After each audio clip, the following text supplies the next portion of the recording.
Welcome in, fantasy family and possums all around the world. We are Offensive Points. As always, I'm here with Josh and Billy, and we are brought to you by the Fantasy Six Pack Network. Guys, today we are going to do a 3-round Dynasty startup draft. Very exciting. If there's time, we'll hit 4 rounds. Hit it, Billy.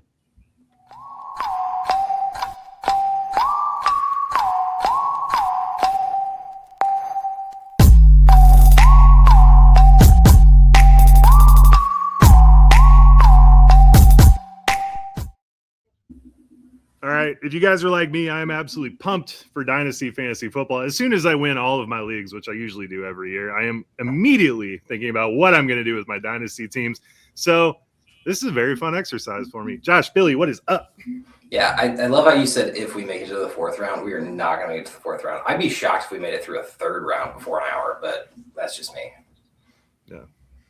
Yeah. We talk a lot. I'm actually excited, like you said, excited to do this because, I haven't done a Dynasty startup draft in probably like 2 years. And, because I purged out like 5 leagues. So I was like, I don't really want to add another one. But after last week's exercise, if you haven't listened to the episode, everyone out there, we did all 32 teams, the best Dynasty asset from each one. That was a load of fun. And now we're about to do a startup draft, which is probably going to make this even worse. Made some Dynasty trades over the weekend too. Like that was you made a big trade. Yeah, and you got some of those assets we were talking about. I really did, and I'm already having like not sure remorse, even though I fully like every player that I got in the trade, which we won't spend much time talking about here. Let's get right to it, guys. We are doing 3-round Dynasty startup draft. I don't know how we decided the order. I think Joe just kind of put the names in, which I kind of appreciate. Your idea, your pick, man. So yeah, well, that is fair. So there's 12 teams. Obviously, we don't have 12 people on this podcast, so we're just going to do a kind of round robin. But we're each going to pick. I'm going to pick 1st and 4th and 7th. We're just going to do it like that, and we're not going to have a bias towards one team. We're just going to take the best player that we think is available and kind of talk through it. So without further ado, let's just get to it. First pick on the board, which I don't think a lot of people are going to agree with, but I love him a lot personally. It's Jackson Smith and Jigba from the Seattle Seahawks, maybe a Super Bowl champion Seattle Seahawks. I just really like the upside of Jackson Smith and Jigba here, and I don't think it's going to get any worse for him. I understand they could bring in other options. However, he is the sole focus of this team. He is totally unguardable right now, and this is exactly the player that we thought that was coming out of Ohio State when he was up in guys like Chris Olave and Garrett Wilson, and Jackson Smith and Jigba was shining over them. He's kind of blossomed into the exact guy that we all thought. So for the first pick, I'm taking him. I think if he's not the best receiver in the league, you can argue Jamar Chase. I think it's Jackson Smith and Jigba at this current moment. That is you guys were not kidding. You literally want Jackson Smith and Jigba number 1 overall. I love JSN, and I was a huge proponent of him not being a 3rd round pick. It was wild that he was in redraft this year, or in 2025, I should say. But man, you guys are serious. I love that. I don't know if I agree with you. I would go with Bijan personally, just because I feel like he's the best running and pass catching running back in the league, and will be good for years to come. So I'll just go ahead and put Bijan on the board for number 2. But wow, JSN number 1, love that. I do feel like with the second pick, taking Bijan, it's kind of smart because Kevin Stefanski is going to be there, so it's about to be like a heavy run team, and I mean he's just going to feast in that offense. I do think he is a good second pick. I'm a wide receiver guy now. I don't know. I'm just in my older age. I'm going more towards that. I'm with you on the wide receivers, man. I always try to project 3 years out for fantasy football. What is this guy going to do in 3 years? Wide receivers, honestly, for me, are the safer pick. And when you look at a guy like JSN, you got a guy who's 23. We could see Kubiak get poached, maybe the Giants. I don't know. But he's tied with Sam Darnold, and if Kubiak's still there, he's going to be a stud.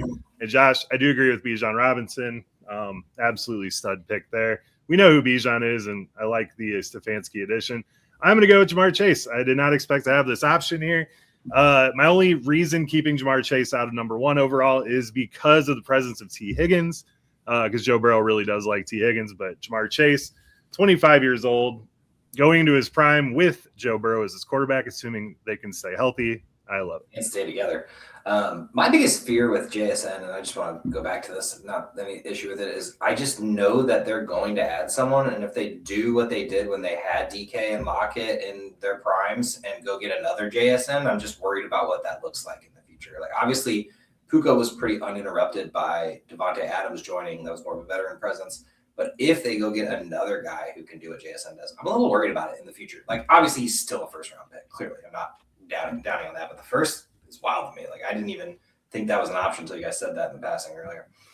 I just think they were kind of idiots. Like, now we're like, okay, you held this guy back for what reason now? Like, what was the big deal with using Lockett and DK? Like, this kid's clearly way better than DK Metcalf ever was, and way better than Tyler Lockett ever was. And yeah, I think he's on his way to being top 3 in the league, probably, at least. I mean, kind of wild that they didn't make it to the Super Bowl or even close with the 3 of them, but yet do it with just him. I mean, obviously there's other receivers on this team, but not really.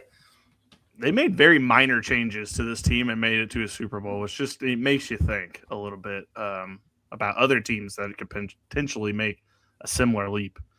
With the 4th pick, look, I think he's probably everyone else's, a lot of other people's 101. I'm just worried about his health. It's Puka Nacua. He just plays the position so hard, and to assume that he's going to be a bill of health every year, which, mind you, he goes out every game, but he comes back in the same game. I'm just like worried what his overall health is going to be in like 2 or 3 years, because he's taking just vicious hits every single season. And look, he's a great player, and if he's healthy, he's going to be one of the top guys in the league. My only concern is Stafford. If he is not, when he goes, like, let's say they get a Ty Simpson, Puka's a great wide receiver. I just don't know if they're going to have the same Breakfast Club relationship that Puka stole from Cooper Kupp after he got there. I was going to say, that wasn't him, was it? That Kupp? Yeah. I'm also concerned about that. This team is a little bit of an issue. Obviously, no bad pick here. I mean, you really can't mess up these first few picks, and in a dynasty, nothing better to have than an elite wide receiver who catches 9 to 10 footballs. So, speaking of, I'm going to go with a guy who catches 9 to 10 footballs, but is not a wide receiver, because apparently I'm the running back guy, and we'll go with pick number 5 is Jahmyr Gibbs, because outside of Bijan, the only other guy who goes out and, only other guy who's young who goes out there and catches and runs like a true number 1 receiver and running back on the team. So give me Jahmyr Gibbs. No problem here. Can't fault it. Cannot fault the Jahmyr Gibbs pick. Even in a down year, quote unquote, he still averaged 21 points a game. So he is a stud nonetheless. I think Drew Petzig being there actually helps him. We'll see about the health of the offensive line, but Jahmyr Gibbs, absolute thunderbolt anytime he touches the football. I'm curious to see what they do with Monty in the offseason, if that's a trade candidate, cut candidate, or what, because they clearly did not like him this year, and they're probably going to bring someone in as a number 2 at some point. So I don't know. I'm curious, but at this moment, I think we kind of proved that they're done with the Ben Johnson offense. They're not going to run 2 guys anymore. At least they didn't this year. So I think that's kind of how they just shoving Monty out the door, and this is just going to be a Gibbs world, and everyone else is just going to be living in it. Him and Craig Reynolds. Those are just the 2. Craig Reynolds will never Craig die. Reynolds. Long live Craig. All right. I was going to take this guy at 3, but he made it to me at 6. He's my 3rd ranked player on the board, and that is Malik Neighbors. We got a guy who's 22, coming off of the knee injury. He'll be fine going into camp next year. We have Jackson Dart, a guy who can finally get him the football the way Russell Wilson could not. Malik Neighbors is a Thundercat, man. He goes out there, he plays well, he is nonstop, really good. He's basically unguardable, and they might draft someone. They're in a great position to do it, but he is still going to be the alpha in this offense. Give me Malik Neighbors all day. Okay, I'm fine with this pick here. There's no issue with him being the number 6 pick. There are better options on my board, but at the end of the day, you would have taken him as your 3rd pick off the board. Mm-hmm. Even after Chase Neighbors, those are my top 3. Knowing we're gonna be bringing someone in here and shifting some targets around, Dart has literally never thrown a ball to him. I'm slightly concerned. If you guys didn't watch Malik Neighbors play, I get it, but you've watched him play, so I don't. Joe, This feels like a guy that has like a ton of stock in something, and like he doesn't care if it's going to go down. He's going to go down with the ship. I'm just going to keep buying more. Got to, buying the dip. I do think he's like one of the top receivers in the league. I don't know if he's definitely, I don't know, top 3. That sounds crazy, but man, I can't fault your commitment to Elite Neighbors. Commitment is real. I stand by it. This team has some swagger. I'm getting behind it. They're like a 1980s football team, man. I am excited about this team next year, although not when they're playing the Eagles. But this team's going to be really good next year. I feel like there's going to be more options here. They have to go out and sign a veteran and go draft a rookie. I just feel like this. I don't know if Dart is a one wide receiver pony yet. We might see more of a Jordan Love spread to him. And not saying anything. This isn't anything against Neighbors' talent. But at the end of the day, he is coming off an injury. Next year, maybe this would be the time to buy the dip in Neighbors, in my opinion. I feel like getting him a little later in a startup would be smart. Well, and then we'll just have to see if Harbaugh can finally create this massive number 1 wide receiver that's willing to work and be in the upper rounds here. We haven't seen it in a long time. I know I was trying to rack my brain to see when the last time he truly had one this big, but I don't. It wasn't on the Ravens, but. Definitely wasn't on the Ravens, I don't think. I don't know. Maybe the comment section can fill us in. All right. Pick 7. Kind of glad Joe took that because that just gives me all sorts of options here. I'm going to take Amon-Ra St. Brown. My heart loves CeeDee Lamb, but I'm more of an Amon-Ra guy.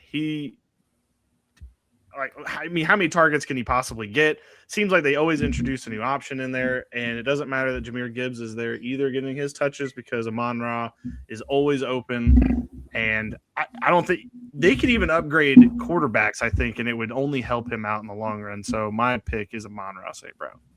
Yeah, there will be a down year one year. I don't know when. I assume Amon-Ra is a Lion forever, but there's going to be a down year one day when Goff inevitably gets replaced and they have a bad season. Hopefully it's not for a while. I'm hoping this team can hold it together one more year and make a run. But I just don't know if Goff's that good. Like, he's good, but I mean, is it time for them to start questioning that Stafford trade? Because, like, sure, that helped them build the team they have today, but at the same time, like, you're watching Stafford almost go to Super Bowls every year, and you're sitting there like stuck in the wild card or not even making it. I don't even know if they thought they were going to be in this position, though, at that same time. Like, I don't think they thought they were going to be fighting for an NFC title. But probably also didn't think the Rams. The window is closed, so they're going to have to figure something out now because the window with this exact unit is not going to happen. So they're going to have to change some things up. They needed a net treasure. But anyway, that's beyond the point. I'm going to do what everyone probably thinks that no one would do. It's JJ. Pick 8. I think that is the most value you're ever going to get for Justin Jefferson. Yeah, it's been bad. JJ McCarthy looks terrible. I'm still not sold that JJ can't figure out a way to make Justin Jefferson a valiant fantasy football receiver. At the end of the day, if he isn't, I think JJ either requests a trade, he figures another way out of this dumpster fire. JJ's got a lot of years to play. If anything, this is just keeping Justin Jefferson healthy. And yeah, I mean, it may be a little down at the moment, but Justin Jefferson's still a star, and he will play like one sooner rather than later. JJ is going to be around for a long time. Entering his prime now. Stud. Please, JJ McCarthy, please play football. That's all I'm asking you. Yeah, I do love that they just are year in and year out going to make him try to figure out how to play with a different, like, slightly worse quarterback. They started with Kirk Cousins. He was great. I mean, stat-wise, great. Not necessarily playoff-wise great. Stat-wise, he was fantastic. And then they moved to Darnold. Still had a great season. Still was amazing. Just slightly worse. And now we've just gone to the worst option that you could possibly have, a guy that cannot throw for, like, over 200 yards consistently. And you have the best wide. I was thinking this guy was going to be the GOAT. Like, I thought he was going to be the greatest wide receiver of all time. Now, not of any fault of his, apparently, but at the same time, I thought he was QB proof. He's not. And I did too. That's weird. It's like you definitely seen a god bleed. It's one of those things where you just were like, oh, Sam Darnold's bad, whatever. Turns out Sam Darnold's not bad. I mean, I know. Yeah, that's the crazy part. To play, but it was like we're like, wow, if Kevin McConnell can make Sam Darnold good, then he can make any quarterback good. So JJ's fine. And it's like Mark McCarthy's looking a little rough. Yeah, and I do think him Broncos. missing all of training camp does. Justin Jefferson missing training camp did not help matters at all. So hopefully a full season working together, they can figure something out. Well, and then JJ McCarthy's health too, also kind of a strange one because he was like in and out of the lineup the whole season. So even getting that connection going during the season was a little weird. All right. Pick 9, CeeDee Lamb. I know Pickens is there. We'll see if they're able to get a contract done with him. I don't know if he's playing on a franchise tag. CeeDee Lamb, down year, right? He got hurt. He went from averaging 17 to 22 points a game to now 14 and a half with Pickens there. I don't know what was going on, but I expect a fresh season, a healthy CeeDee Lamb to get right back to where he was before. And I think he's another guy you can get a great trade for because the person who has them on their team is questioning the future with him. I promise. Spoken like a CeeDee Lamb owner. Which is crazy, by the way. Like, CeeDee Lamb has one bad year, and it was like, jump ship. Pickens is better. And it's like, no, he was healthy the whole year, and yeah, he looked good. He's also playing for a contract, too. I mean, CD, we don't even know I don't think he can be there. Like, I mean, barring him being okay with the franchise tag, I don't see how the finances work personally, but we'll see how the offseason goes. But there's a good chance that he's not there as well. If they pay Pickens and didn't pay Parsons, which, by the way, I think the elite edge rusher conversation, we can just throw it completely out the window because, like, Seattle has a fantastic defense. They don't have a heavily paid pass rusher. Like, it just doesn't happen. Same with the Rams. Didn't last year either, or this year for that matter. But the Eagles won a Super Bowl without one. Yeah, well, exactly. No, like, the Eagles literally showed the framework of not needing that expensive pass rusher. And then this year has just doubled down on exactly. You don't need a high-paid pass rusher to make a good defense. It's the interior defense that's been winning games lately. 100% for sure. Yeah, I like CeeDee Lamb. I don't know. There was just maybe this was just because it was a lost season, which is weird to think for the Cowboys, but like he just didn't seem interested at certain points in the games. I'm wondering how healthy he was too. I mean, he was dealing with lingering injuries all season. Like, who knows how healthy he was, willing to go put his body on the line. Yeah. Especially after a literal lost season by week, 12, 13. Mm-hmm. All right. Pick 10. We are going with Drake London. I am understandable of Genty. I get it. But Drake London, we have only seen what I think are the worst parts of Drake London. We have yet to see the 14 to 1,500 yard, 13 touchdown season. And I just think it's just a matter of time at this point, especially if Pitts doesn't come back. I think that the target share has to be the Jamar Chase treatment or the Puka Nacua treatment. And that's just how we roll with this team. The quarterback situation is a little funky with Penix or Cousins. Hopefully they get that figured out. But I believe between the GM and the coach that they're going to get this offense straightened out and that we're going to understand that this Drake London should be in the same conversation with the top guys in the league right now. Yeah, 100%. That would have been my pick had I not. So, unfortunately, I have to draft another running back, and I'm sorry. I'm going to have all the running backs by the end of this. Devon Achane is pick 11. Okay. Listen, I don't think there's any reason why he shouldn't be picked any lower at this point. The offense is going to change drastically, but not a lot of running backs this year could run against the stacked box, and they had no options with their third-string quarterback out there running around doing pretty much nothing, maybe a little bit of Jalen Waddle, but Achane was one of the only guys who could run against the stacked box. We watched some of these playoff games in the conference championship, and everyone knew what they were going to do, and no one could move the ball in the snow game in Denver. But Devon Achane, I think he might have been able to get through and go around or whatever he needed to do. I don't know. It's just he's electric. He's a great player and should be good for years to come. And it's going to be a weird growing pain for this team because who knows what their quarterback's going to be. But I know that Devon Achane is going to be out there running. Definitely is. I'm a little worried about the Mike McDaniel being gone, but no, Devon Achane is absolutely electric, and he belongs in the conversation for the top running backs in fantasy. Agreed, Joe. Agreed. All right, so you guys, here, Joe. Yeah, you guys gave me a real tough one here. I'm going to take Ashton Genty, and I'm going to dip back into last year's rookie class and get Omarion Hampton for my 2 picks on the turn here. Ashton Genty, we know what he's capable of. That offense was just trash last year.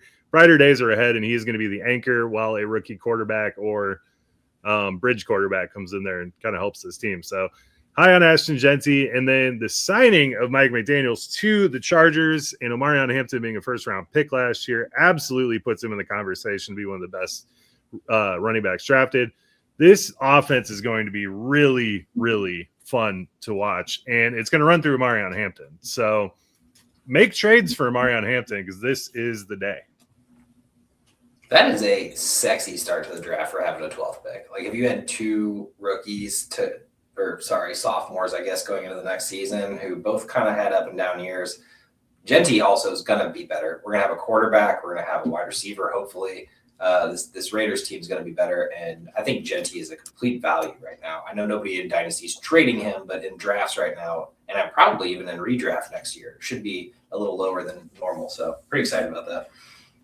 I will say I'm pissed off that you took Genty, but I understand it's understandable.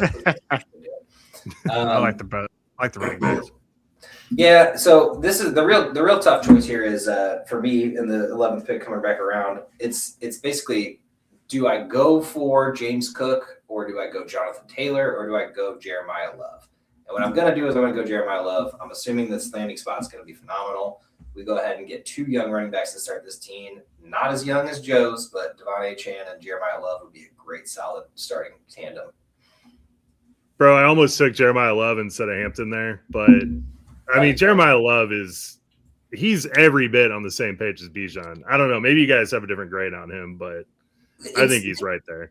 The thing is think about all these like stellar rookies that have been drafted. We got Genty, we got Bijan, we got Jeremiah Love coming into the fold, Saquon, Zeke, all of these big guys over the years. Najee, we've had a couple flops, we've had a couple hits. I think Jeremiah Love will be a hit, but you never know. So you're taking a little risk. Don't go too high. I think obviously number 1 overall pick in all rookie drafts, except for maybe Superflex, but I still think even maybe that. But depends on desperate need is. But Bijan got drafted to a bad situation and ended up making the best of it. I mean, like when he first got there, we were like, how in the world is this going to work? Because Algier was coming off a 1,000-yard season. So like, okay, that's weird to take him when you didn't really need him, but that was the Falcons' mantra, is just taking players you didn't need. But yeah, unless he ends up in some crazy spot, I think that he should be fine. The problem is really the O-line situation. That's what Genty's issue was. Most of his runs, he was getting tackled, like touched behind the line, and then just trying to scrounge out 3 or 4 yards, and that just can't work. But that's the Raiders' mess to clean up. I think at the end of the day, rookie seasons for these stellar stud running backs are, a dime a dozen. Like they happen more often than not. But at the end of the day, if Love has a bad season like Genty did in his rookie season, he's going to a bad team to start probably, or bad O-line, or not this. Whoever's drafting him is probably not going to be a good team. Although he could fall to the Chiefs, so who knows? But we're going to see. Take the upside. For sure. Okay. I got my second pick, took Drake London with the first one. I'm thinking this person would want to take a running back, so we're just going to take one of them that you didn't want, and we're going to take Jonathan Taylor. Look, who would have thought what happened this year? I mean, I didn't think he was done. I thought maybe he would slow down a little bit, but he didn't. So Jonathan Taylor will make a great spot, or great pairing with Drake London here. Traditional build. I love the Jonathan Taylor pick. He is, he's going to be your steady Eddie for years to come. What's crazy is he's just boring. Like people just like, it's the boring pick, but it's like the one that wins you a league. Like it's crazy. I mean, if we didn't have those last 6 weeks of Jonathan Taylor kind of being mid, like he was league winner, like material. 50-point games, 40-point games. Like he was just any game. I went almost undefeated the first 8 weeks in both leagues that I had Jonathan Taylor. And it was like I pretty much made the playoffs simply because of him. So, no, yeah, I mean, those days aren't done. I assume they run it back with Daniel Jones, so I don't see Jonathan Taylor's value going anywhere, at least for the next couple of years. Shouldn't be. Man, you guys got me in another hard spot. I'm gonna go. Well, shit. Let's make this one fun here. I'm gonna go with Tet. I'm gonna pair him up with CD Lamb, and I got a guy who got over 100 targets this year. Do not think Bryce Love is the answer on this team, but I think anyone with a pulse is going to look at that and say, hey, we need to get Tet way more targets. Look what happened when Andy Dalton played for this team. He fed Tet, and he had some of his best games with Andy Dalton. So I think that's going to continue, and I think we see Tet get closer to that 140 mark on targets this year. Joe, I like that throwback accidental name drop there. You said Bryce Love instead of Bryce Young. Bryce Love, the random running back in history that was. I got love on the brain, man. I want some Jeremiah Love on my team. Sorry, man. I took the love right out of your pocket. Sure. I like the Ted pick. Only going to get better. The wide receivers at this point were left with like Nico, Pickens, Garrett Wilson, Rasheed Rice. All people who have their problems or their issues to their hurdles, I should say. It's really not their personal issues. Well, for Rice, it might be. But Ted McMillan, not a bad pick here. We don't know what we're getting yet, right? Like this is still it's the same concept as Genty. It's like, yes, we know the talent's there. We saw flashes of it. We never saw like many singular good weeks, but we saw like consistency, and that's always great to have in a fantasy player. I'm gonna do something wild, guys. I hate being this guy, but I'm gonna go ahead and make the first obscure pick. Well, outside of Joe's picks, but I'm gonna do the Josh Allen pick. It's time. The Josh Allen pick. There's no way pick 8 coming back around what pick? I can't do math. 13 or 15, 16, 16, 17. 17. Josh Allen will be off the board before this in any redraft or any dynasty startup that you're doing. I don't know if I personally agree with this pick, but at the end of the day, you know what you're getting in Josh Allen, and it's one of the best quarterbacks in the league. Now, did we see that in the playoffs? No, we know he chokes in the playoffs. That's just kind of his thing. I really hope that doesn't define his whole career or keep him out of Canton at the end of the day. But Josh Allen, fantasy player, amazing. So on my team paired with Justin Jefferson. You got a starting quarterback for 10 years. You don't even have to worry about it. Nope. Set and forget. That is true. I know 10 years might be a little strong. Probably like 6. I'll take 6. Okay. That's fair then. Okay. I don't know. I'm thinking of what I'm going to do here. I think – I don't know. It's not really an obvious one, but I think I'm going to take – he just signed a deal, so I feel like I'm just going to take James Cook. Got the bubble, just got Josh Allen taken. Now we're going to take his running back. We all kind of thought that maybe last year was a fluke, but then he turns right around and does almost the exact same thing this year in terms of yards, maybe not touchdowns. But this offense runs between Josh Allen and James Cook, and unless they completely revamp this thing under Joe Brady, I don't think they're going to do, which he was already there, so you would think they're not going to add a number 1 wide receiver again. And so I think we're just going to keep doing what they're doing. And, yeah, I think it's James Cook season for the next couple of years here. Yeah, my issue and the reason I would have picked James Cook in the spot prior to that, but the issue I have is how much longer do we have of James Cook, like, as the elite player that he is? Like, it could be a lot longer than I'm projecting, but I'm looking at 2-3 years of James Cook, and then when do they bring in that next rookie? When does James Cook move on? What team does he go to? There's so many questions surrounding this Buffalo Bills organization that's going to eventually get stripped down to the studs outside of Josh Allen. So that's why I went Josh Allen. Well, if they hired a head coach outside of the facility, I would have been like, okay, maybe there's a new regime. Maybe they're going to change things up. But since they hired the head coach that was literally on the team and did the offense, I feel like he's just too invested in James Cook now.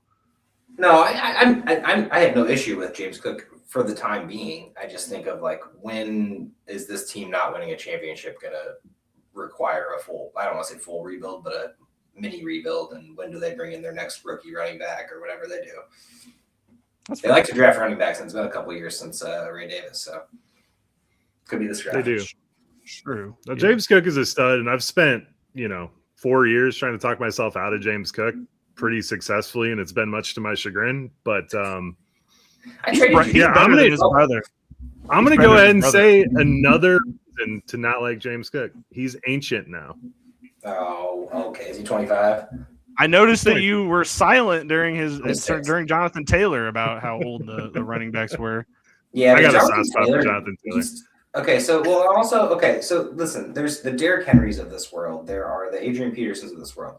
There's not a lot of them, but there are running backs who played for a long time, like Danian Tomlinson. I'm not saying these players that we're talking about right now are those players, but running backs can last longer than 30 years. It's rare, but it does happen. And James Cook could be one of those guys. He's kind of a bulky guy. He's, from my understanding, avoided all serious injuries at the moment. I'll knock on wood for everyone out there. But I'm pretty sure I traded you, James Cook, at one point, Joe, in integrity. You did, and I think I traded him again. You straight flipped him.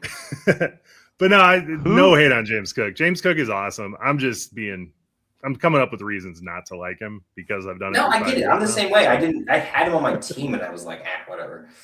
I just assumed they were going to keep drafting rookie running backs. They did it like 3 years in a row, and I was like, no, I'm out on this. Who's the better brother, him or Dalvin? James. Technically, it's Dalvin at the moment, but I think James has the chance to be the. I don't know, Joe. I think it might be James. I don't think. No, dude. It's because we haven't looked at Dalvin Cook in a long time. That dude was ridiculous. He was amazing for the time. Did Dalvin Cook have 17 touchdowns in a season? Time out. Dalvin Cook was also on a terrible team for many terrible teams. So it's hard to compare. But at the end of the day, I think at the moment it's Dalvin, but James has the opportunity 3-4 more years of this, or even anything close to it, and then we'll have the conversation. Yeah, his best year was 1,516 touchdowns. It's pretty incredible. It's been in a shorter season. Also, he wasn't a receiving back, so we can't really do anything with that. But you know who is a receiver? Trey McBride, and that's who we're pairing with Malik Neighbors on Joe's scary team. With my pick 6, guys, I'm going to have 30 targets from these two players a game, and I'm going to rest so easy at night. I'm just going to go ahead and make that fireball bet for you, and that's not going to happen. They're not going to have that many targets. 26.2 is the number I'll get you. I'll take the under. Okay. Average it out next season. Billy, write that down. 26.2. Yeah, average targets for Malik Neighbors and Trey McBride. I do love the pick. I actually thought about doing it instead of Josh Allen. I was actually between them both, or average. So all targets together of them, and then we'll average it out throughout. So they have to get 13 targets a game. One of them has to get 14. It's not going to happen, but yeah. All right. Anyway, whenever I was scrolling through saying I was going to do something weird, I was literally in my mind like Josh Allen or Trey McBride. I don't know which one. Yeah. I want one of them though, and I want to do something weird, and wacky. But yeah, this is a great pick, Joe. Yeah, figured it's time to get him off the board. I could argue him and Bowers, but I mean Trey McBride, we've seen it. It's been 3 years now of this, so it should continue regardless of quarterback or offensive coordinator. Okay, sorry, I had to write down that complicated ass thing. Okay. All right, so I know y'all are gonna laugh at this pick, call me a homer or whatever you want to call it, but I just want to say that we're looking at A.J. Brown in a new uniform next year, more than likely. Or if not, we know he's going to get 9 targets a game because if he's on the Eagles, as we saw after he complained and wasn't getting his targets, Jalen Hurts made sure to throw him 8 targets a game. Now, there's some news that's apparently inevitably going to come out that Schefter says he knows about that isn't going to tell anyone, which is just this whole time of year for fantasy is just annoying. The AI graphics and then the I know something you don't. It's like, just if you have information on Hillary Clinton, just go ahead and say it. Like you don't need to hold it in and then wait to get murdered. But anyway, AJ Brown gonna have a great. You guys are welcome for that one. AJ Brown's gonna have a great year next year, and now I know he's a little older, but this man is gonna have a "Hey, I told you so" moment next year, and this is gonna prop up a team. Pairing him with Gibbs, I love it. So wide receiver's still really sketchy at this point. I don't love investing in everyone that we have on the board, and I'm sure we'll get to these guys soon. Yeah, when I was writing this Excel sheet out, the website I used for this had AJ Brown at like 52 for Dynasty, and they're crazy. Yeah, because AJ Brown, I mean, this is kind of out there, but he's kind of like the Derrick Henry of wide receivers, like a guy built like him He's never been a speed guy, but he's strong and he can just overpower the defense. He can do that until he's 32, 33 years old easily. And if we get him with the Drake May, sign me up, dude. This is a hell of a pick. I like it. Or Josh Allen, for that matter. Be sick. I mean, imagine. Okay, so I've joked about this, but like, imagine he doesn't go to one of those two teams and he goes to the Raiders. What do you think? Who do you think Mendoza is going to be throwing to? Like the one dude on the team who can go out there and catch the ball. Like, I mean, there are so many options for him getting traded to any team, good or bad, where he just becomes the immediate number one receiver. So yeah. And but you know what? I'm glad that you mentioned Mendoza because that kind of tips the hand of my pick. I'm picking Mr. Brock Bowers. Okay. I'm going with the old rookies love their tight ends mantra. Currently, there is no other great wide receiver option on this team. Mendoza really liked the large targets. I know that Surratt was technically a wide receiver. I just think he was a big, bulky guy, and I think that Brock Bowers plays a lot like that, and I think that they're going to use him in creative ways. I think last year was just a lost season for the Raiders as a whole. Pete Carroll was just too old and brought in Geno Smith, who was just not going to work, and it was just a very toxic environment to try to make fantasy goodness out of. But I think with Mendoza, new team, new coaches, I think we've got a brand new look here, and they got to fix the O-line, so I assume they're going to do that in the offseason. Tom Brady, if you're listening. So yeah, I'm going Brock Bowers. I think it's a good pairing with him and Nakua. I love the pick because he was clearly injured the majority of last year. Like if you watched him play, he started out kind of hot, got hurt, and then that whole offense went to crap. Even when Mendoza was in Indiana, I can't think of the kid's name. He's a sophomore now, but he loved that tight end, whoever that was. And Brock Bowers is infinitely more talented than that guy. So love Brock Bowers. Yeah, no, I this pick is phenomenal. This is right where these guys should be going. Once Trey McBride or Bowers goes, the next other option of those needs to go right after. So I had to get a wide receiver here because starting with a running back and seeing all the elite receivers go real early, and that's how Dynasty goes sometimes. So it'd be like that. This team's punting on running back. See that? I'm going to punt on running back with my team as well. And add Garrett Wilson to Jamar Chase. Garrett Wilson is probably the most unlucky person wide receiver wise on this planet, dude. He has not even sniffed a good quarterback. And when he had one, he was hurt, and then his quarterback got hurt. So I love Garrett Wilson here. I mean, I want to say brighter days are ahead, but I'm going to bet on talent. And Garrett Wilson easily, if paired with the right guy, could be up in that top round, upper half of that top round next year with that talent. So give me Garrett Wilson. No, absolutely love that. This is where that like second tier, really third tier of wide receiver starts falling. I'm going to keep it moving with Mr. Nico Collins. And before we talk about CJ Stroud's terrible performance, Nico Collins is 26 years old. It seems like he's been in the league for 8 years. I can't believe that he's 26 years old. I'm sure he'll be 27 by next year, whatever. I don't know what his birthday is. But man, this man can ball. And yes, there are a lot of options on this team. Eventually he'll have to hand it over. Maybe he won't be on the team for very much longer. Maybe that's a good thing for Nico at the end of the day. But until then, this man can go out there and catch 3 balls in a game and get you 20 fantasy points. So yeah, he's rolling. I love it, man. I'm gonna hate CJ Stroud vicariously through Nico Collins because I have Nico Collins in the league, and CJ Stroud's rookie year with Bobby Slowick, man, I was getting the craziest offers for Nico Collins, and I was like, dude, I think he's the one. I think he's the next one, and I never moved him, and I really wish I would have at this point. But Nico Collins is a great wide receiver. Love him on my team. Need a different quarterback, need a different offense. But like I've said in previous podcasts, it only takes one play for Nico Collins to save your week. So I'm going to be honest with you, and yeah, I'll probably get some hate for this, but CJ Stroud is not a bad quarterback. Now, did he have one of the worst games of his career? Absolutely. Now, was that in the playoffs and another bad playoff game? Absolutely. But you know what he has done? Played pretty well. I mean, he had his 5,000-yard season his rookie year, and everyone just thought he was God. So we're pairing it to this ridiculous rookie season that like has never been done before, and then now he's come back to a normal level. and he's a fine quarterback. And if he gets Tank Dell back along with this ridiculous receiving core he has, they go draft a running back to pair with Woody Marks. And I don't know what the hell's going on with Joe Mixon, but like this team can be really fun. And I'm sad to be a Texans fan, I'm sure, especially watching that game. It had to just been just terrible. I've watched it myself and Eagles games. But no, I think Nico's going to be great for years to come. I like it. All right. Back-to-back picks here. Took Jackson Smith and Jigba number 1 overall. Definitely got to get at least one running back here, and then we'll try to figure out what to do with the rest. I'm going to take Breece Hall.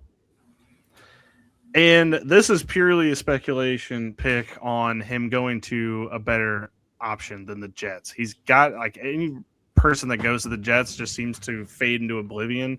See Garrett Wilson conversation that we just had.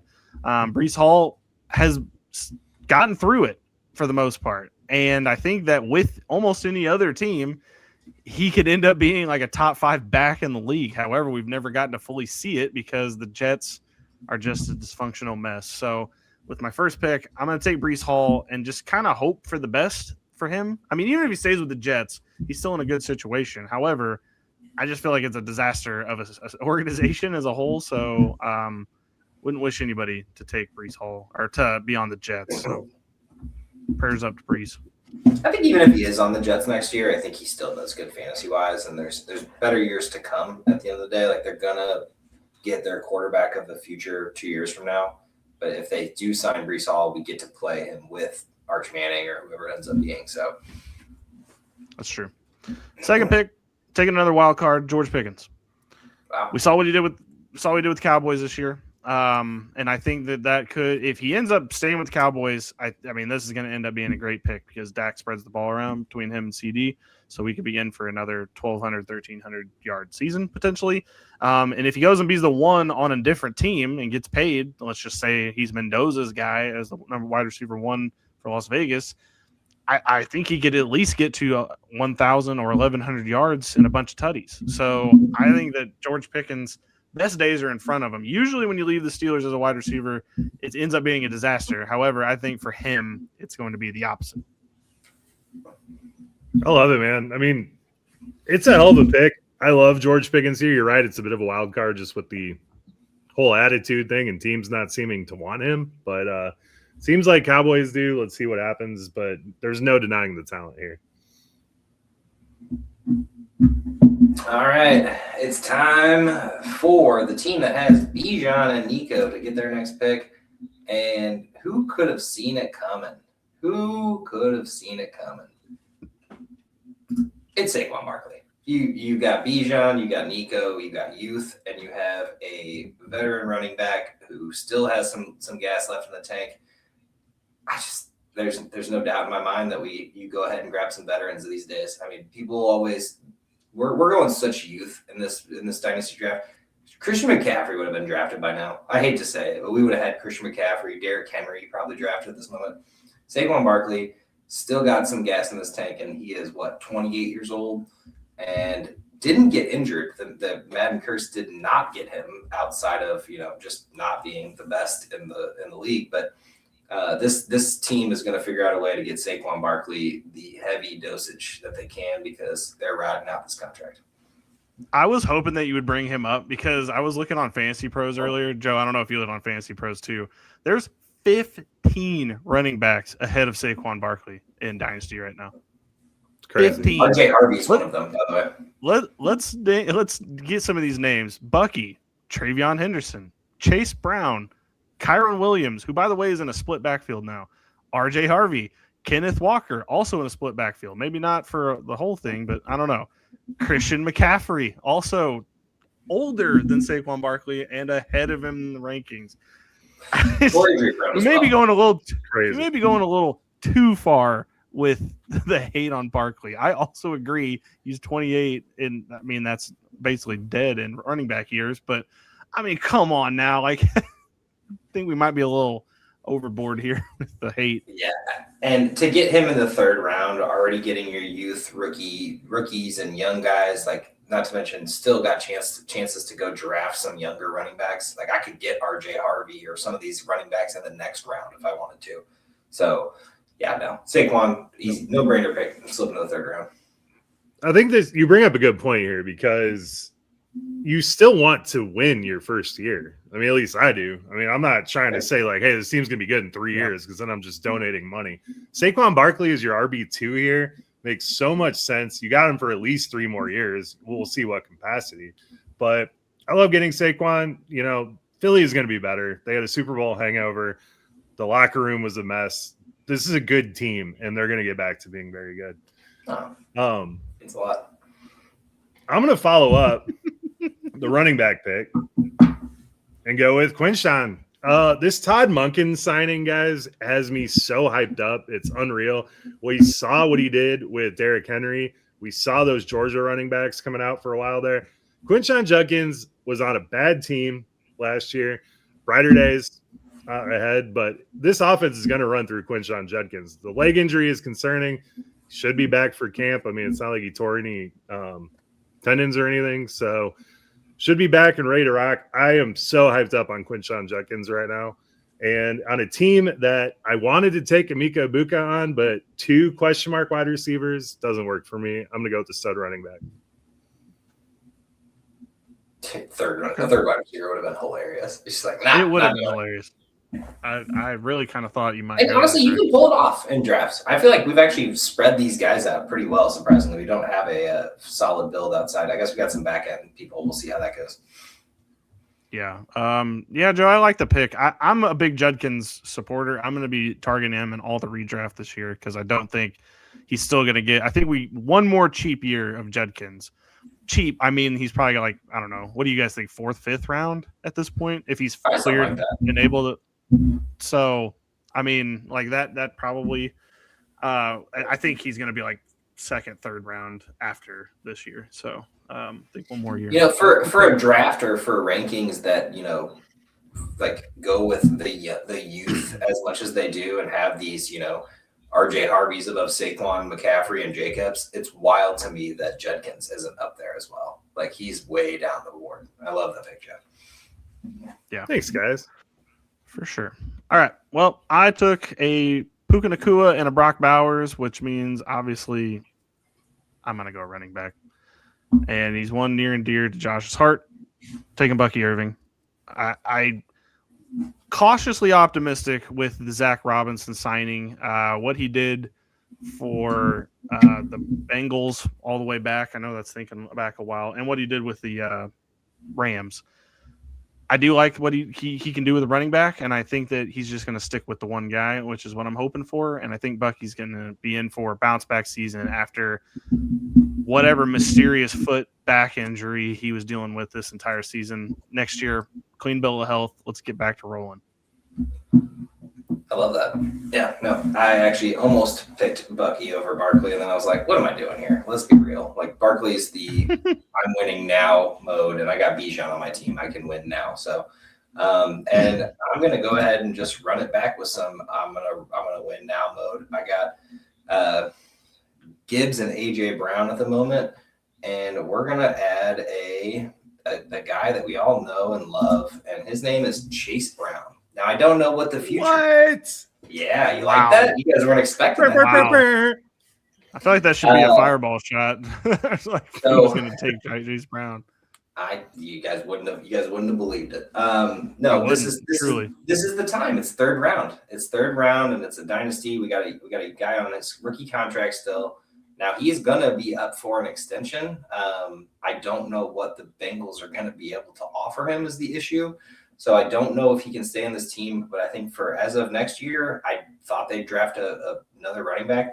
They sort of did in the 7th round and then never used them. So at this moment, it's Chase Brown show, and I'm gonna have to read it. Man, that's wild. Wild words coming from you. Would have never expected it. I knew you wouldn't. He was a true league winner this year too, which is just hilarious. And the back half of the season was stellar. Stellar. Ever since Billy got him off his team, I unlocked him. Truly, trades players, dude. I'm telling you, it's like an omen. Like whenever I get rid of a player, like that means that player is headed for the moon, and it's usually guys you would never expect. Like Chase Brown. Like Chase Brown. Oh, shoot. Oh, right, what Joe, do what I do you do got? here, boys? Oh man, I got two things I really want to do here.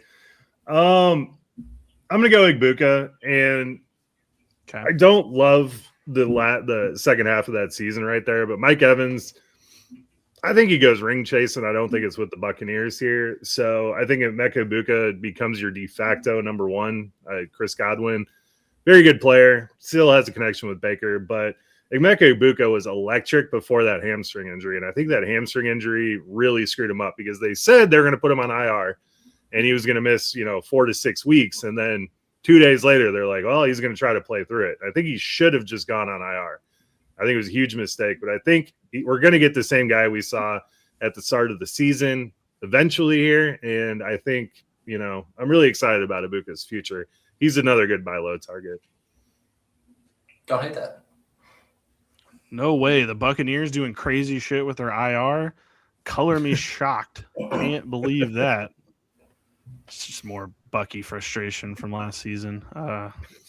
Well, Sean Tucker, I believe, might still be there. They could cut him if they wanted to, and I believe Rashad White is a free agent. So we're finally going to get at least some clarity on Bucky. We'll see what happens in the draft. We'll see what happens in free agency. But at the moment, it should be the Jadarian Price.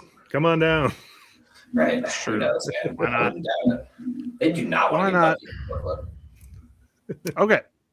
Pick 7 in the 3rd round. I have Amon-Ra St. Brown. I have James Cook. I am going to take a quarterback, and his name is Drake May. Wow. In a world of quarterbacks that are just on the edge of 30 years old, there is a bright young spot named Drake May who's only 23 years old. He was the QB2 in fantasy this season.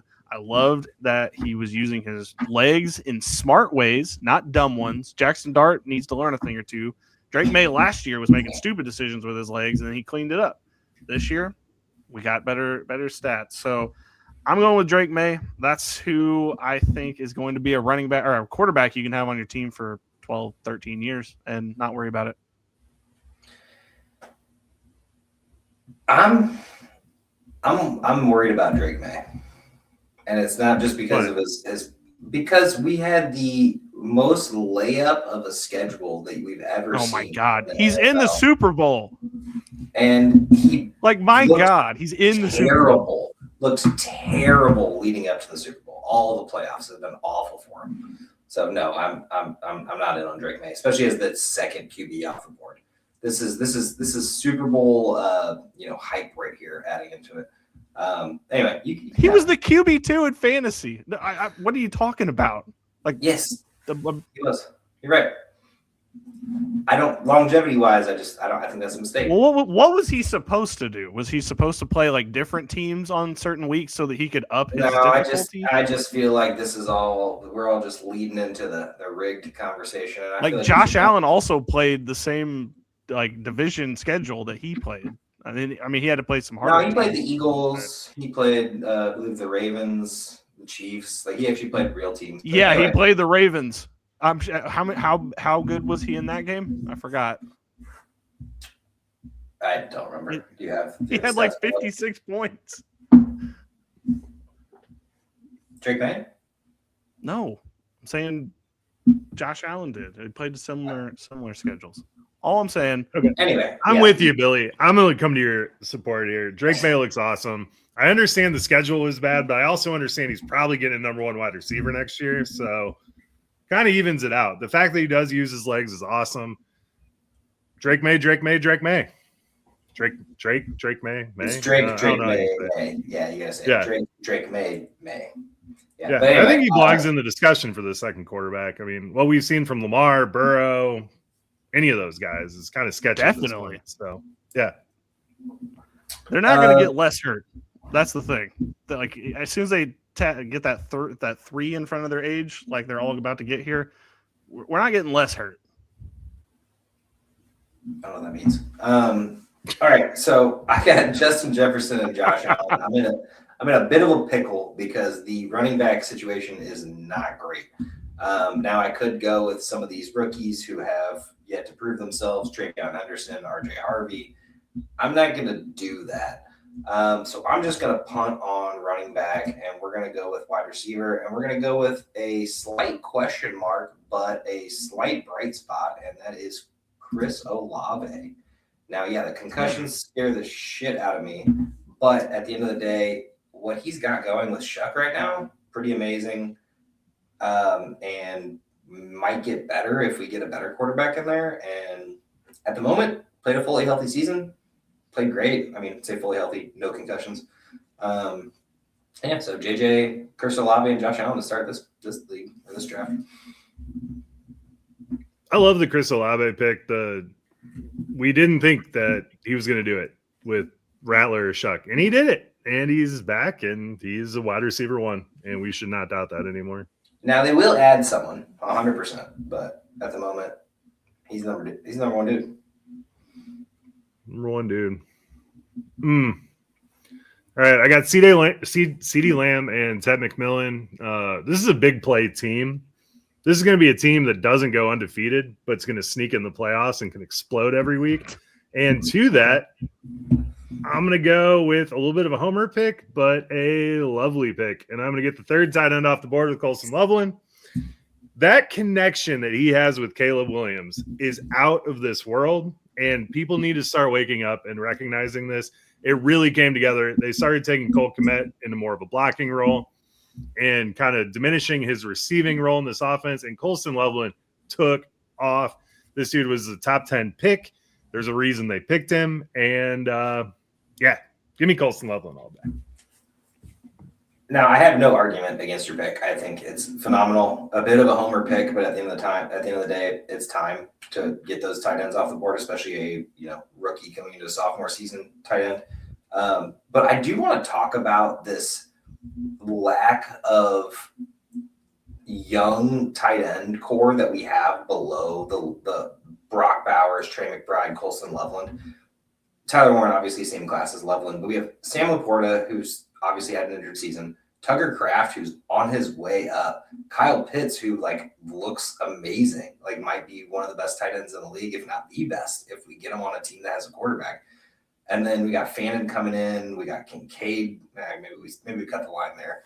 But there's so many of these young guys, and to see Loveland and Warren being in this draft and not having these other guys around there is just so wild to me, because in my opinion, any of the 7-8 people before I mentioned Dalton Kincaid could be the tight end 1 next year, or tight end 3, I should say, if we want to just go ahead and put Bowers and McBride in their places.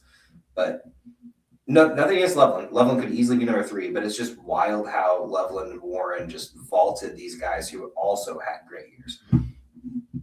Yeah, and a little bit is that rookie hype, but I mean, that connection he had with Caleb was really cool. No, my biggest thing in Dynasty, though, is having an elite tight end is such a, if you do get an injury to your wide receiver 3, wide receiver 2, or running back, having that tight end there is such a dope addition to your team and can really help you through some injuries and stuff. So in Dynasty, I know I did this last year in redraft, but I don't normally take tight end super early. I usually wait. But in Dynasty, I do like securing a number 1 tight end. In my opinion, outside of Bowers and McBride, I'm just in the boat of I'll wait for Tucker Kraft, Kyle Pitts, Fannin. If they're really going that late, I might as well just do that, in my opinion. Just because I can build out the rest of the roster and still potentially have that shot of a top 5 tight end or better. So nothing against your pick. Love Colson Loveland, and it's probably going to be exactly what we're saying here. But yeah, just something I'm just I just find it wild that it's rookies, they go over the second year guys. I like the Loveland pick. So I'm with you, Joe. Thanks, man. All right. Last pick in my draft. Pick 10. We're going to go with what is going to be we're going to kind of just shoot for the lottery here, and we're going to take Rashee Rice. Look, I know the legal battles are going to be an issue potentially this offseason. Don't have to dive into all that news. But if he's somehow able to clear that, Patrick Mahomes' number 1 option going into next season is always a good guy to have on the team. They've tried every other wide receiver combination possible. It's just not working. It's just a bunch of dudes and Rashee Rice. And especially if they don't have Kelsey, I mean, we don't know. They don't have a new running back. We don't know what they're going to do there. I'm going to take the one guy that we know for sure, for certain, if he's on the field, is going to be getting at least 8 or more targets from Patrick Mahomes. I can't fault it, man. You could be getting an absolute league winner right here. I wanted to pick him. I just couldn't. This wide receiver, this exercise has showed me that this wide receiver room, core, whatever, really drops off after 9. Like the tier 3 is very questionable. Tier 4 is even more questionable. We got a lot of rookies, and I have to draft a wide receiver right now. So I'm going to go, and yes, this is a homer pick, but I'm going to go with Devontae Smith to start this out. Look, there's a chance that he is the wide receiver 1 of this team next year without a addition or A.J. Brown. And since I have Achane and Love, I got to get a wide receiver in this room right now because Joe could go back-to-back if I was in a draft here. So got to go ahead and grab one. Luther Burden's fun. T. Higgins, I love him, but like I had him on my team and he killed my team last year. And then past that, Lav McConkey, I don't trust that. Like Zay Flowers, Jameson Williams. Jameson Williams is probably my other pick here just because he's been kind of just getting better year by year. But yeah, I'm going to go Devontae Smith just because I have the upside this year and kind of figure it out in the future. And if AJ does go somewhere, I don't think Devontae will leave the Eagles. So you got a connection that's tied to his quarterback for a little while.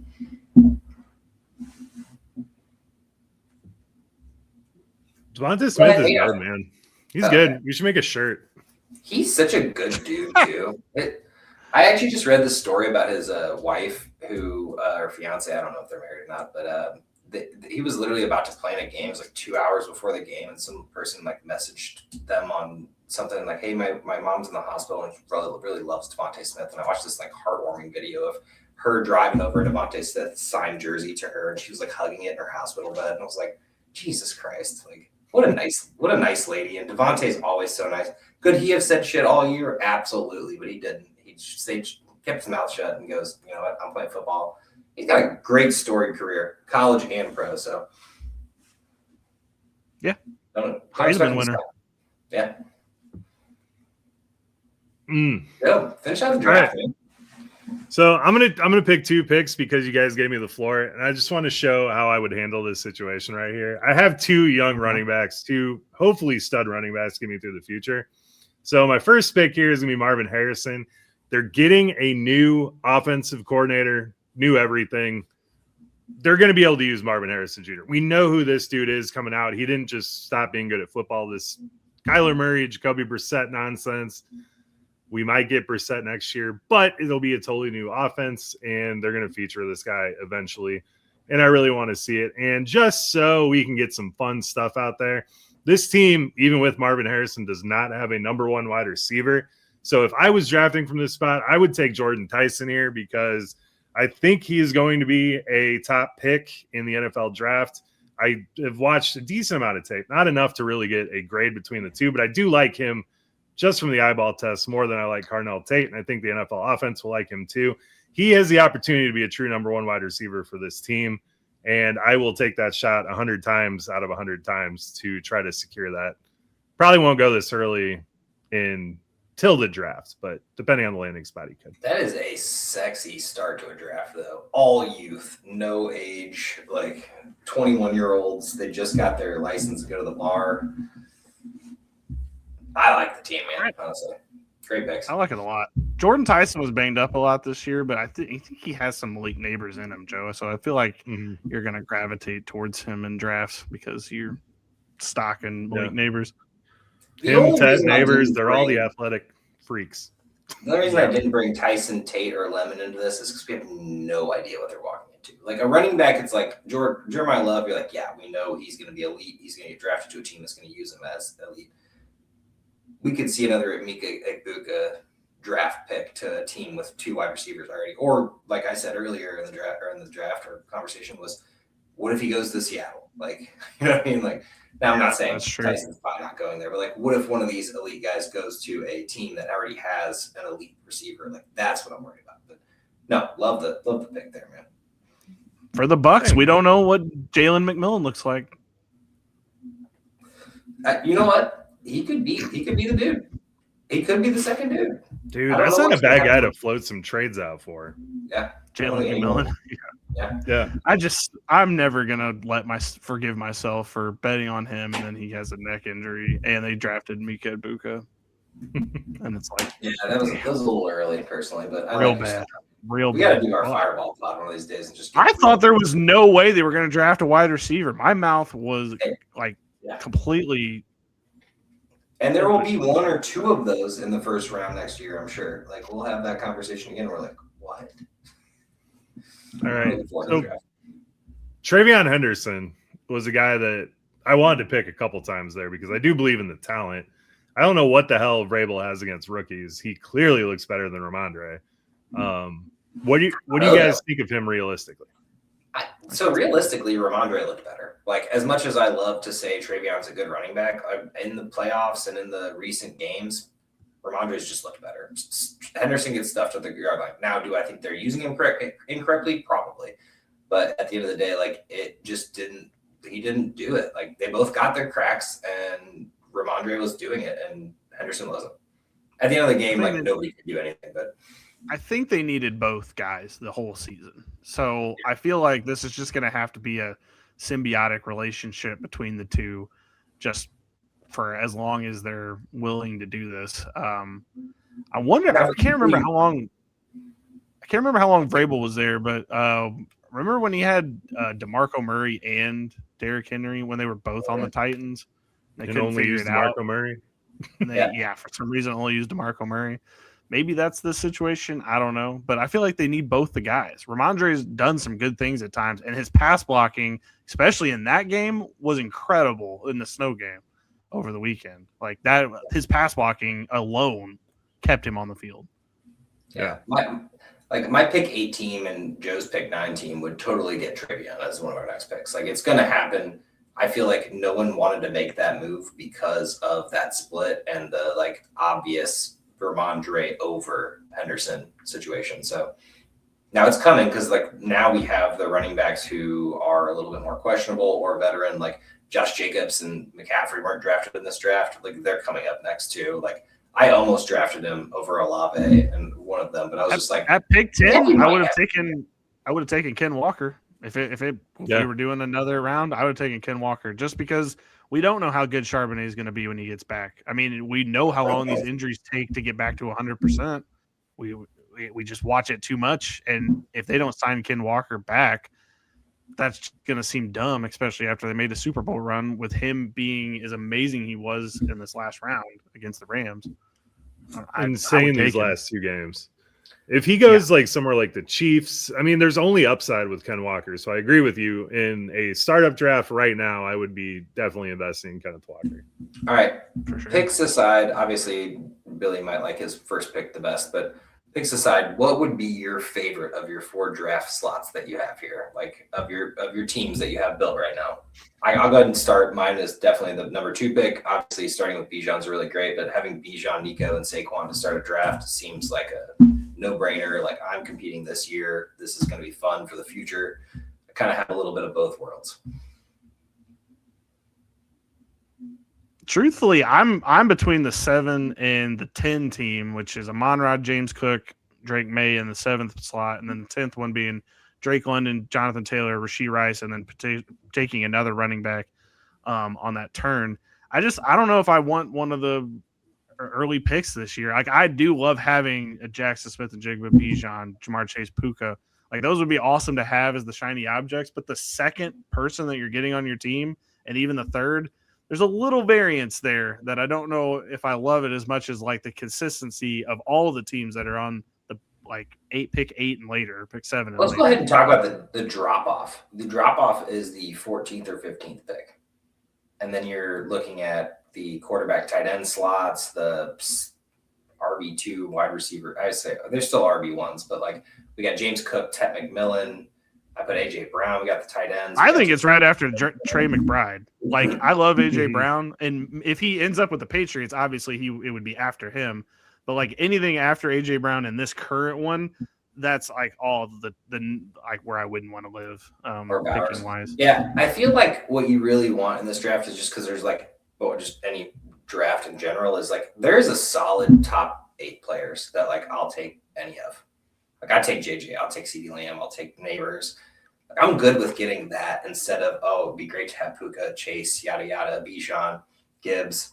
But like you still got elite running backs, elite wide receivers. You can build a team with both of them. I mean, there's a chance that you can get CD and Achane or CD and Taylor, and like I'm cool with that start. Like, or even a younger, Drake London and Jeremiah Love to start your draft. Like that is great in the back half. Like in Dynasty, it might be better to be later than early. Like first is great. You get the best player now, but who's going to be the best player in 2 years? That's the question when you're drafting. A lot of projection. And honestly, like looking back over it now, if I took the first pick and I did this all over again after looking at it, I might take a more random person or trade the pick. Like Breece Hall's awesome. We know he's awesome. However, like there's so much like right now that could go into what ends up with him. And there's some pretty good running backs that went right after your Breece Hall pick.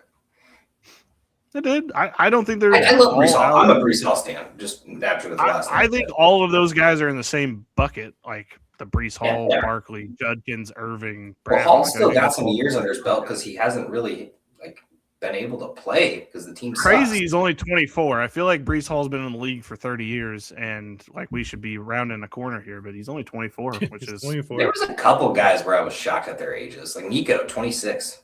Never would have thought. CD, Justin Jefferson, Amon-Ra are all 26. Like it seems like they're older. Like it seems like we've seen them for 5 years, like we kind of have, but seeing them come out that young. But we got some young studs that are still, are veterans at this point, which is wild. So my take of looking on this is running back really falls off, man. I mean, you have Bijan and Gibbs, and those are the only guys without question marks. I would go ahead and throw probably Jeremiah Love at the top of that next tier. And I mean, Genty, Hampton, Achane, Taylor, James Cook's solid. But as soon as you get past those guys there, you're scrambling at that point. There's always a question mark on there. And wide receiver is kind of the same way after Drake London. I mean, I think the kind of falls off the cutoffs right at that like 8-9 mark were like Breece Hall and Bucky. And then it's like somehow Travion's the next one. I'm like, I'm sorry. I love Travion and I want him on my teams. I just am not drafting him in the first or second. It's a lot of projection with him right now. Yeah. I would say looking at my teams, my pick 6, I like Malik Neighbors, Igbuka, and a wide receiver room. I think that could be really studly down the line. And then getting Trey McBride and just having a top tight end is a really sexy start to a draft. Nah, Joe, my favorites is your pick 12, dude. That Genty, Hampton, and Marvin Harrison could be a super fun team. Let's just take Tyson out of the mix there. Like Marvin Harrison, Hampton, and Genty to start a team. If Harrison's anything, like if he turns into a low-end wide receiver 1, which we assume he should at least be able to do, that team could go to the ship for the next 3 years. Yeah, I do like that team too because getting the 2 running backs to start, like I can do anything the rest of the draft. There is no scrambling at that point. The wide receiver is plenty deep to have a core and go. That's my usual draft strategy, so that's probably why I like that team so much. Yeah, I don't normally do that in Dynasty, but it's not a bad choice. If you're going that young, dude, like you're literally going off 2 rookies. Obviously, one coming off a bad year and one coming off a injury-laden year. So. Getting Mike McDaniel. You know what? You guys are way more excited about that than I am. I'm pretty sure that guy might just be okay. I'm excited for Hampton. I don't think I'm His that excited. Offenses are great. He just can't head coach. Are they though? Because that team can't win. You know what? I'll say this is a conversation for another time. We'll have a head coach conversation, I'm sure. But well, this year it wasn't so good because he lost Tyreek Hill, but like the year before was pretty darn good. Year before that was. I mean, that they beat the Broncos, scored 77 points on them. That was like, what, 2 years ago? It's hard to tell if, like, is it the players or is it the coach, right? Like, that's for any team. Like, it's like the Belichick-Brady conversation. It's like, was it that's why Belichick didn't make it into Canton this year? Probably. I mean, just that question mark of, was it Brady or was it Belichick? Well, what's frustrating is we never saw him away from Tua. I mean, he did use a couple of backups because Tua was hurt, but like we never got to see him with, like, we'll see with Justin Herbert. I mean, I think the playbook is wide open for him, whereas Tua kind of limited.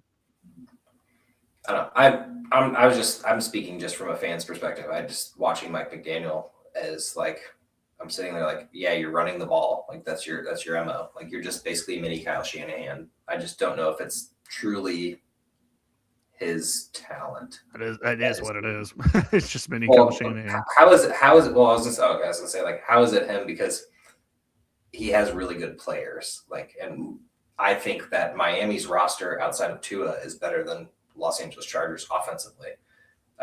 With a healthy Tyreek, Waddle, and Achane over Herbert and Hampton, at least Hampton this year, and Vidal, and then the probably right semi wide receiver twos. Yeah, the several wide receiver twos.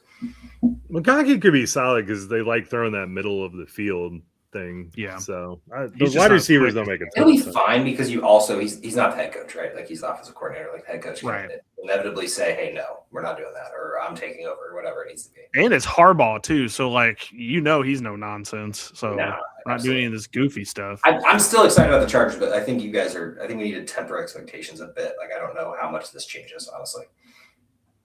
I don't know. The running backs, I guess. Chef's kiss.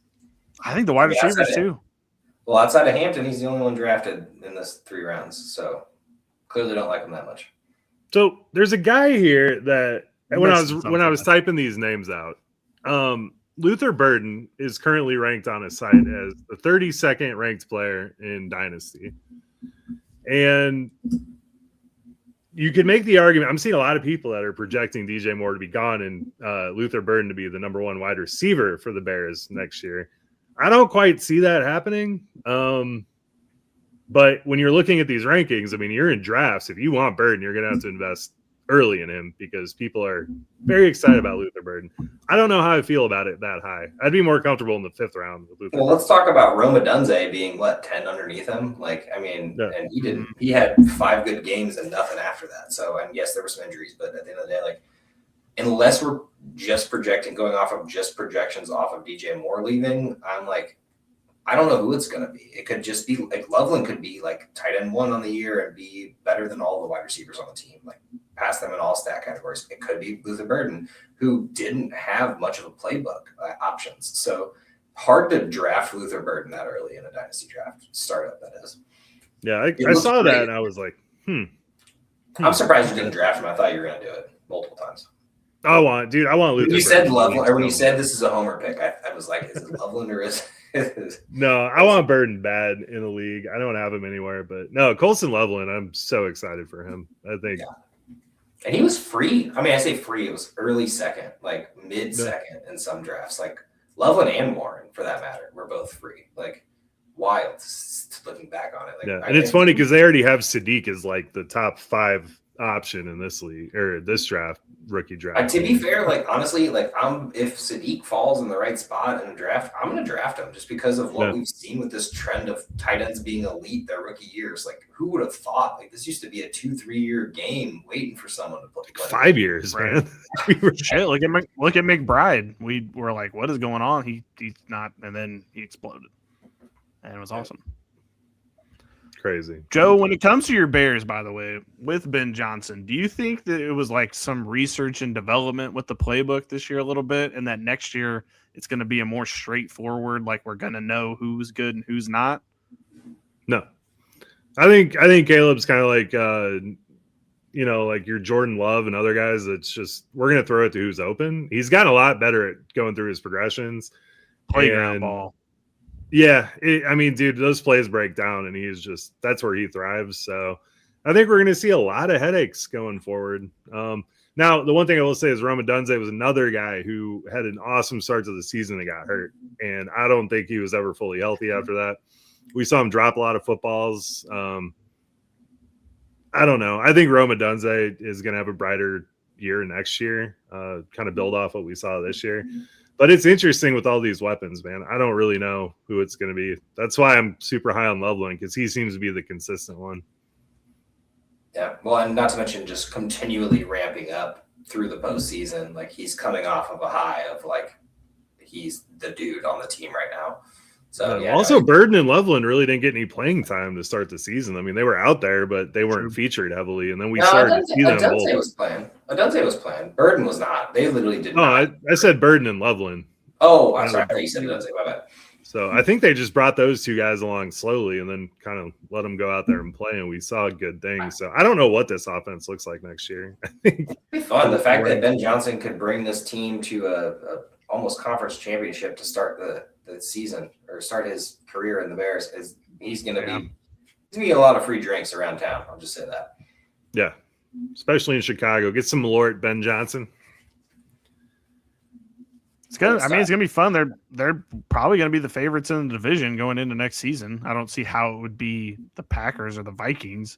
Then you just have the Lions, which if you listen to NFL media, it'll be the Packers for some reason. I mean, I have, but I just don't believe in them. And I just like how many times do we have to watch the same Packer game? Let's just go ahead and say we didn't even talk about a Packer outside of the mention of Josh Jacobs. So in this 3-round mock draft, so. Yeah. I think that speaks. We're gonna get a ton of graphics saying the best quarterbacks in the NFC North, and it's gonna be Jordan Love, Jared Goff, Caleb Williams, JJ McCarthy, because everyone loves Jordan Love. It's not true. After Caleb's clutch gene kicked in over like 4 games in that end of the season, like it's so hard to say that he's not the number one. But you will see it because we saw the hype of the Packers all year, and look what we got. Yeah, I hate that he threw that interception. Like we had the dream coming true, and then I was looking forward to it as well. I've been sad for Joe, I get it, man. I had a week on you to get over the sadness, and I'm glad you made it back.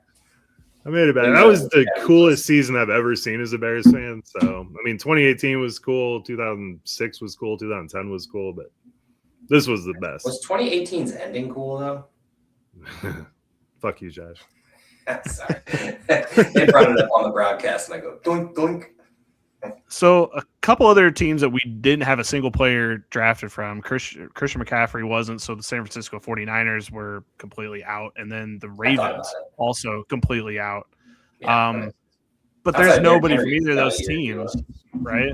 Like there's nobody that we could argue to get into here, right? To be fair, Zay Jones could be in the conversation. He's around that time to Zay Flowers. Yeah, Zay Flowers. Sorry, my bad. I say Zay Jones. Zay Flowers is in the conversation at the end of the day, but I wouldn't. And then CMC should probably be drafted, honestly, at this point, just because the ring chasing team. Like I could have seen myself grabbing him in my the 8th pick, JJ, Josh Allen, and then just go CMC. I went Chris Olave instead. Yeah, we also didn't draft a Steeler. Oh, or the Commander. Well, I'm just saying we don't know who's on the team. So like, where is Jaden Daniels fall this year? I can't put a finger on it. It's so weird because I feel like the story. A lot of people have already just written the story of him being the 1-year wonder. He's been in the league 2 seasons. Like, it's nuts. It's a nuts conversation to have at this point. Writing him off completely. He's just had 1 good year. It's like he's a rookie. What are we doing? I think Jaden Daniels gets drafted in the next 5 picks of our draft. Like maybe 7 because we have 2 quarterbacks off the board in that time. Yeah, I think it's time. He's the 3rd quarterback off the board. I mean, Jalen Hurts is in the conversation. Caleb Williams is in the conversation. Joe Burrow, Lamar, if you want him. I'm bumping Lamar down this year. Yeah, I am too. I don't get the love. He's not going to run. He's also injured, so hard to say. Like it was a bum year for him, but I think Jaden should be at least in the conversation for 3 or 4, just because of what he did his rookie year and then being injured all second year. Like it's not like he did anything wrong this year. He just got injured. Plus, they're going to get him a running back. Like that was another big issue. And Brandon Ayuk. Oh my! Please do not let this happen to this team. It's possible. No, I mean, I know they've been wanting to play together forever, man. So I know, but we just don't. Play in college? Yeah, ASU. They did play them together in college. I guess I don't know. I guess we'll see. You see how that worked out with Jamar Chase and Joe Burrow, and we saw that worked out with Tank Dell and CJ Stroud. I mean, it does seem to work most of the time. That's true. Jalen Hurts and Devontae Smith. Yeah. These are all good points. 1,000-yard seasons at the very least. That's true. I mean, I would love that. I would definitely love that if Brandon Ayuk is, gonna be on his best behavior. He will. Hey, question. He didn't want to play next to that power station, man. Billy, is there any rookie wide receivers that are coming out that played with these year 1 or year 2 quarterbacks outside of? Let's see. Mekhi Lemon played with Caleb Williams, so that would be an option.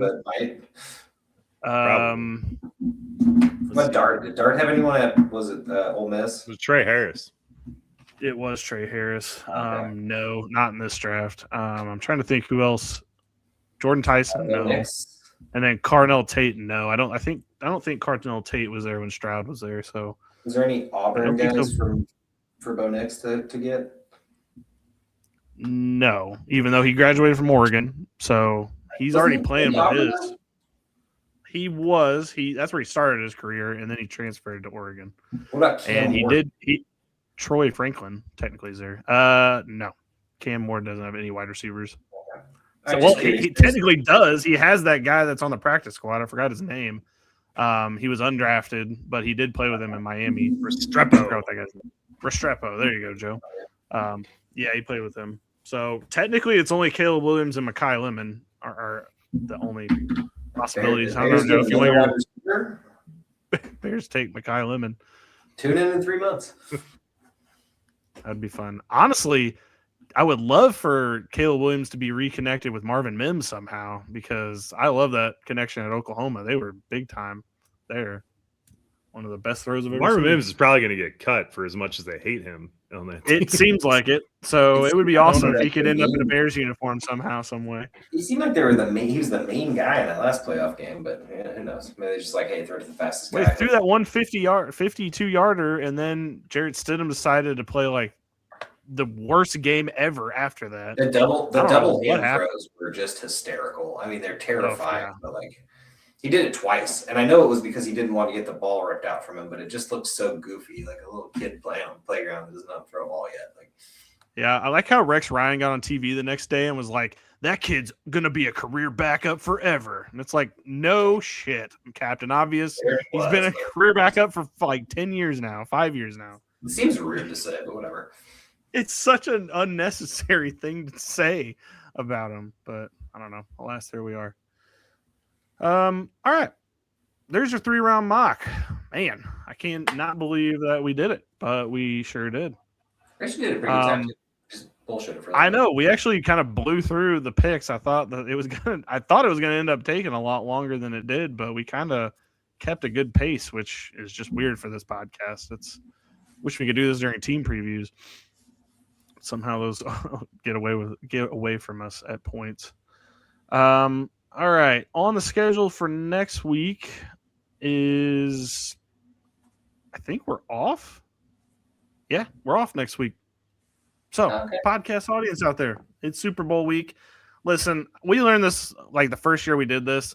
We are not going to go into the pool of Super Bowl content podcasts and talk to you about the draft in April. It's just like everybody's trying to get Super Bowled up and bets and all that. So it's just best that we bow out, and we will be back with the mock draft 2.0. We will have a complete understanding of where all the draft picks are going to be.